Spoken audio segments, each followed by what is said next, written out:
तो देखो यही क्वेश्चन था जिसमें हमें क्या करना था, इस पोलिनोमियल की मिनिमम वैल्यू बतानी थी। ठीक है, यहाँ पे मैंने दो मेथड शेयर किए हैं। देखो फर्स्ट मेथड क्या है, px के इक्वल हमने y मान लिया। ठीक है, और ये ग्राफ मैंने ड्रॉ कर दिया। जरूरी नहीं है कि ऐसा ही हो, मैंने जनरल फॉर्म में लिया है, ऐसा हो सकता है। ठीक है, अब जो पोलिनोमियल की मिनिमम वैल्यू आने वाली है वो कौन से पॉइंट पे आएगी, इस पॉइंट पे आएगी। ठीक है, मतलब यहाँ पे अगर मुझे y की वैल्यू मिल जाए, मतलब पोलिनोमियल की वैल्यू मिल जाए, वही तो मिनिमम होगी, वही मिनिमम होगी ना।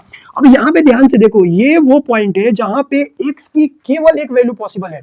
आप किसी भी पॉइंट पे देखोगे ना तो x की दो वैल्यूज आएंगी, but this is the only point जहां पे x की केवल एक वैल्यू पॉसिबल है। ठीक है, तो क्यों ना मैं इसको लेके कुछ इक्वेशन बना लूं। तो देखो मैंने क्या कह दिया कि px के इक्वल y होता है। ठीक है, तो y मान लिया। अब y को मैंने इधर कर दिया, तो देखो 3x² - 5x + 2 - y = 0। अब इस इक्वेशन को जब आप सॉल्व करोगे ना, इस इक्वेशन को जब आप सॉल्व करोगे तो x की ओनली वन वैल्यू आएगी। ठीक है, लेकिन ये क्वाड्रेटिक भी है, तो हम क्या करेंगे, b² - 4ac करेंगे। और जैसे b² - 4ac करेंगे तो देखो अपना आंसर क्या आ जाएगा, -1/12 आ जाएगा y की वैल्यू। ठीक है, ये तो एक मेथड हो सकता है।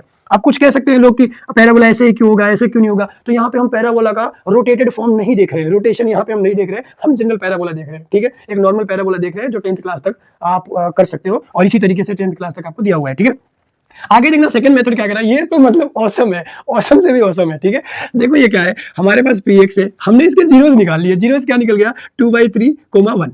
अब देखो ध्यान से, यहाँ पे ठीक एक जीरो यहाँ पे होगा, जिसकी जो क्या होगा 2/3 होगा, और एक जीरो यहाँ पे होगा जो कि क्या 1 होगा। और ये जो पॉइंट होगी वो इन दोनों के मिड में होगी कि नहीं होगी, मिड में होगी ना। अब देखो यहाँ पे मैंने क्या किया, यहाँ पे मैंने क्या किया, इन दोनों को ऐड किया और उसे 2 से डिवाइड कर दिया, तो x = 5/6। अब x = 5/6 अगर इस पैराबोला को कट करेगी, वहीं पे क्या होगा, मिनिमम वैल्यू होगा। ठीक है, तो मैंने x की जो वैल्यू है 5/6, जो मिड पॉइंट हमने निकाला है, वो बस क्या करो, पोलिनोमियल में रख दो। जैसे आप पोलिनोमियल में रखोगे तो p 5/6 की वैल्यू क्या आ जाएगी, -1/12 आ जाएगी। देखो मैं बता रहा हूँ, इतने सारे बैचों में पढ़ने से अच्छा है कि आप एनसीईआरटी पढ़ो। इतना एनसीईआरटी में नॉलेज रखा है ना, लिटरली बता रहा हूँ, बहुत शानदार नॉलेज है। विश्वास तो करो खुद पे विश्वास ही नहीं करते, बुक्स ही नहीं पढ़ते, आप इधर उधर भागते रहते हो। खुद पे विश्वास करो, बुक्स पे विश्वास करो, दुनिया तो आपको अपने फायदे के लिए यूज करेगी ही। ठीक है, सो थैंक्स फॉर वॉचिंग।